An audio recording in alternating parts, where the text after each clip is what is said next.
નમસ્કાર, આપ જોઈ રહ્યા છો ગુનાખોરી અને હું છું નસરીન. ચાઇલ્ડ એબ્યુઝ, જી હા, જેનો દર દિવસે ને દિવસે વધતો જઈ રહ્યો છે.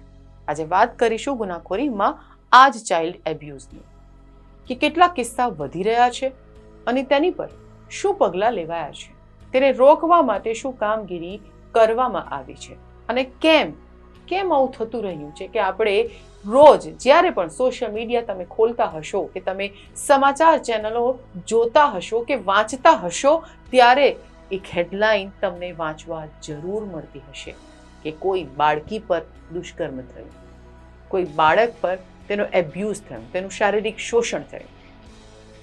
ભારત એ દુનિયાનું સૌથી લાંબુ કોન્સ્ટિટ્યુશન છે, સૌથી લાંબુ સંવિધાન, સૌથી મોટું સંવિધાન, અને જ્યાં ઘણા બધા કાયદાઓ પણ છે. પરંતુ તેમ છતાં આ ભારતની ગરિમાને જાણે કે નજર લાગી ગઈ હોય તેમ પાછલા કેટલાક વર્ષોમાં આ કેસીસ વધી રહ્યા છે. હ્યુમન રાઇટ્સ વોચે જણાવ્યું હતું કે બેંગાલુરુની એક શાળામાં 6 વર્ષની બાળકી પર થયેલા બળાત્કારની ઘટનાએ ભારતભરમાં બાળકોના જાતીય શોષણના મુદ્દા તરફ ફરી એકવાર ધ્યાન દોરી દીધું છે. શું આજે જ ધ્યાન દોર્યું છે અને કેમ? આવું તો આપણે રોજ જ સાંભળતા હોઈએ છીએ, રોજ જ જોતા હોઈએ છીએ. ભારતની કેન્દ્ર અને રાજ્ય સરકારોએ બાળકોને જાતીય ગુનાઓથી બચાવવા માટેનો કાયદો જે 2012માં જેને પોસ્કો એક્ટ કહેવામાં આવે છે તેના વિશે તો આપણે જાણીએ છીએ, અને જે નથી જાણતા તેમણે સાંભળ્યું તો હશે જ કે વાંચ્યું તો હશે જ. પરંતુ તેમ છતાં આ એક્ટ અને ઘણા બધા કાયદાઓની છતાં પણ કેમ આવા ગુનાઓ વધતા જઈ રહ્યા છે? બેંગ્લોરમાં જુલાઈ 2014માં એક ઘટના ઘટી હતી અને ત્યારે એક નવો કાયદો બનાવવામાં આવ્યો હતો, જેમાં બાળકોના જે પારિવારિક વાતાવરણ છે તેને પણ લઈને ઘણી ચર્ચાઓ થઈ હતી. કેમ કે પરિવારમાં પણ નાની બાળકીઓ સાથે નાની બાળકીઓને જ શિકાર બનાવતા હોય છે પરિવારના જ કેટલાક લોકો. હવે આપણે વાત કરીએ છીએ 2026માં, કે જ્યાં મે મહિનામાં ઉત્તર ભારતના બદાયુંમાં એક ચોક્કસ સમુદાયની 2 કિશોરીઓ કે જેમની ઉપર સામૂહિક બળાત્કાર ગુજારવામાં આવ્યો, ત્યારબાદ તેમની હત્યા કરવામાં આવી. અને ખબર છે શું થયું? બીજા દિવસે આ બંને કિશોરીઓનો શવ એક ઝાડ પર લટકતી હાલતમાં મળી આવ્યા હતા.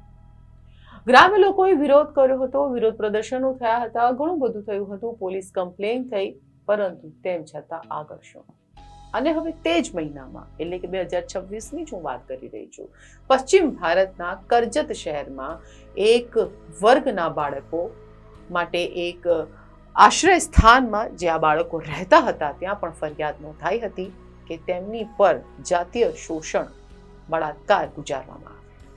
તેમને કેટલીક અશ્લીલ ફિલ્મો બતાવવામાં આવતી હતી અને તેને ભજવવા માટે પણ મજબૂર કરવામાં આવતા હતા,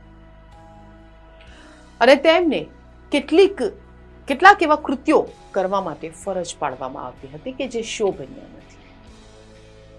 એપ્રિલમાં પણ દિલ્હીમાં 5 વર્ષની બાળકીનું તેના જ પડોશીઓ દ્વારા કથિત રીતે અપહરણ કરવામાં આવ્યું, તેની પર બળાત્કાર ગુજારવામાં આવ્યો. 2 દિવસ સુધી તેને ત્રાસ આપવામાં આવ્યો હતો અને આ હુમલાઓને પગલે અસરકારક કાર્યવાહીની માંગ કરવામાં આવી હતી અને ઘણા બધા જાહેરમાં વિરોધ પ્રદર્શનો થયા હતા.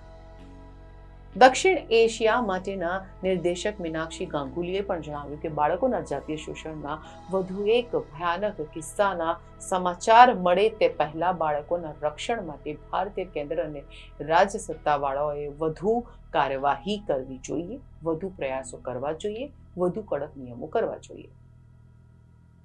પરંતુ ઘણા બધા નિયમો હોવા છતાં પણ આખરે થાય છે શું?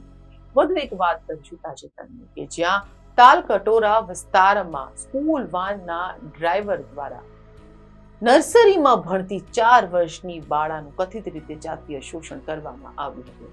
આરોપીની ઓળખ થઈ ગઈ ગિરીશ મિશ્રા તરીકે, તેની ધરપકડ કરવામાં આવી અને ભારતીય ન્યાય સંહિતા BNS તથા protection of children for sexual offences એટલે કે પોસ્કો એક્ટ હેઠળ સંબંધિત કલમો હેઠળ તેની આગળ ગુનો દાખલ કરવામાં આવ્યો હતો.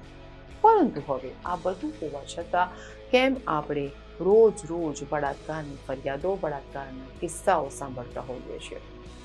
ખબર નહીં કેમ. આ લોકતંત્ર, ભારતની જે ગરિમા છે, જે લોકો સંસ્કારોની વાતો કરતા હોય છે, જે લોકો કલ્ચરની વાતો કરે છે, ક્યાં છે એ બધું? શું માત્ર વાતો છે? ક્યાં સુધી બાળકીઓ, નાની બાળકીઓ, 3 વર્ષની બાળકી, 4 વર્ષની બાળકી, આવી બાળકીઓ ક્યાં સુધી ભોગ બનતી રહેશે? એક સંવેદનશીલ મુદ્દો, અને મને થયું કે આ મુદ્દો આપણે ઉજાગર કરીએ. આ મુદ્દા પર કેટલીક કમેન્ટ્સ મને આપના તરફથી પણ જોઈએ. જે લોકો અમારા જે દર્શકો છે તેમના તરફથી પણ કેટલીક પ્રતિક્રિયાઓ અમને જોઈએ કે આપણો સમાજ કેટલો જાગૃત છે, સમાજમાં કેટલી જાગૃતતા છે. આ મુદ્દાઓને લઈને, આવા સંવેદનશીલ મુદ્દાઓને લઈને ફરી હું મળીશ, આપની સમક્ષ આવીશ, મુદ્દાઓની ચર્ચા કરીશું, સાથે જ આપની પ્રતિક્રિયાઓ પણ જાણીશું. ફરી મળીશું. નમસ્કાર.